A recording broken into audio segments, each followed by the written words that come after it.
Bonjour à tous, c'est Vincent. Aujourd'hui, je veux vous parler d'une fonctionnalité Substance 3D Painter qui n'est pas nouvelle, mais je me suis rendu compte dernièrement, en discutant dans un serveur Discord, qu'elle n'était pas si connue en fait. Il y avait encore beaucoup de personnes qui ne la connaissaient pas, et je veux parler des instances dynamiques entre texture sets. Donc c'est quelque chose d'extrêmement puissant, donc c'est un peu dommage qu'il y ait encore des personnes qui ne la connaissent pas. Donc voici cette vidéo pour résoudre ce problème. Alors, dans cet exemple, vous voyez que j'ai Math devant moi et j'ai créé un petit matériel très simple. J'ai juste pris un bois que j'ai modifié sur deux calques différents.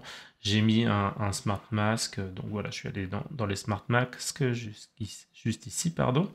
J'en ai pris un, je ne sais plus exactement lequel, mais c'est pas très grave. Et ça m'a donné ce résultat. Et ce que j'aimerais faire, c'est projeter ce résultat sur tout le reste de mon modèle, donc sur deux autres texture sets.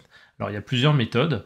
La plus simple, la plus basique, c'est de faire du copier-coller. C'est-à-dire je sélectionne mes deux calques, je fais CTRL-C pour les coller. Ensuite je change de texture set. Alors je peux passer par le menu ici. Et vous avez un petit raccourci aussi, c'est CTRL majuscule clic droit faisant un clic droit directement sur le modèle comme ça vous permet de passer de l'un à l'autre. Donc CTRL majuscule clic droit, ça peut être utile aussi. Donc là voilà, j'y suis, j'ai fait un coller et vous voyez, bon, ça marche, il n'y a pas de problème. Ceci dit, ça fait beaucoup de clics pour juste faire ça, d'une part. Et d'autre part, si je retourne sur ma tête et que je change le visuel, bah, c'est pas dynamique. Je dois faire sur tous les textures sets un par un. Ici, j'en ai 3, donc c'est pas très compliqué, mais si j'en ai 20, ça commence à être un peu énervant. Donc ça, c'est la première méthode. Il y en a une seconde, euh, qui est de créer un smart matériel. Donc pour ça, je peux faire un groupe. Donc je fais CTRL G et ça me crée un groupe. Je lui mets un petit nom, là, je vais l'appeler Wood Worn, donc bois usé. Et je fais un clic droit et créer un Smart Material. Donc ça va être ajouté dans mon shelf à gauche en tant que nouveau. Vous voyez que je l'ai fait juste avant. Hein. Et je peux juste glisser-déposer sur les autres parties. Encore une fois, c'est plus rapide. Cependant, on n'est toujours pas dans le dynamique, c'est-à-dire que si je reviens sur la première partie et que je modifie quelque chose, bah, ce ne sera pas appliqué sur les autres. Donc les smart materials, c'est très bien, mais pas dans ce contexte-là. Je trouve qu'un smart material, c'est bien, par exemple, si vous avez créé un matériel comme celui-ci, que vous en êtes fier, et que vous voulez vous en servir dans un autre projet, par exemple, ou comme base de départ, euh, pour peu importe le modèle. Mais par contre, dès que vous voulez faire sur plusieurs parties, que vous voulez garder de la flexibilité, c'est pas le plus pratique. Et donc, c'est là qu'entrent en compte les instances dynamiques.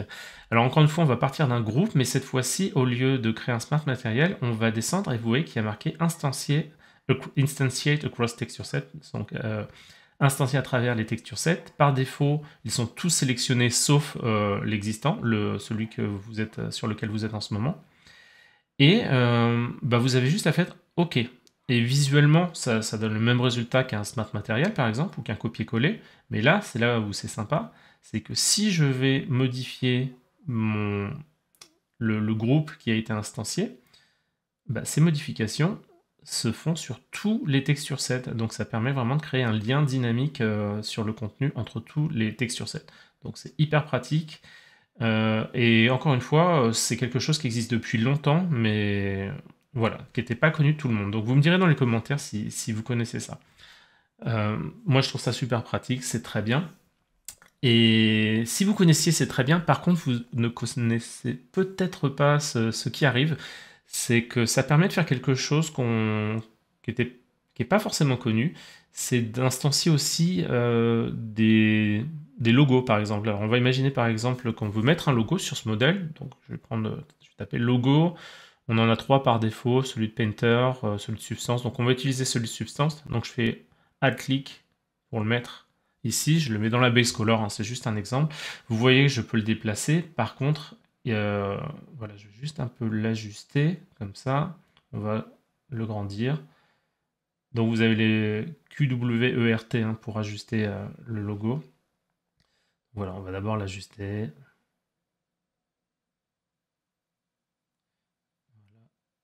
On va aussi on va agrandir la cage de projection pour qu'il soit un peu plus. Petite rotation, ça se voit pas mais il est à l'envers. Hop, voilà, là il est passé à l'endroit.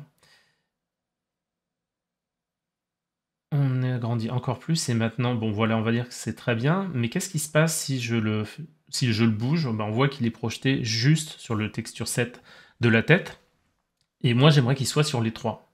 Donc si je le mets dans le groupe, qui est déjà en instance dynamique, et ben là ça change tout, vous voyez que ça marche, et que si je bouge, ben, il est projeté sur mes trois texture sets. Donc techniquement, vous pouvez projeter une image, un logo, sur plusieurs texture sets grâce aux instances dynamiques. Donc c'est très très cool.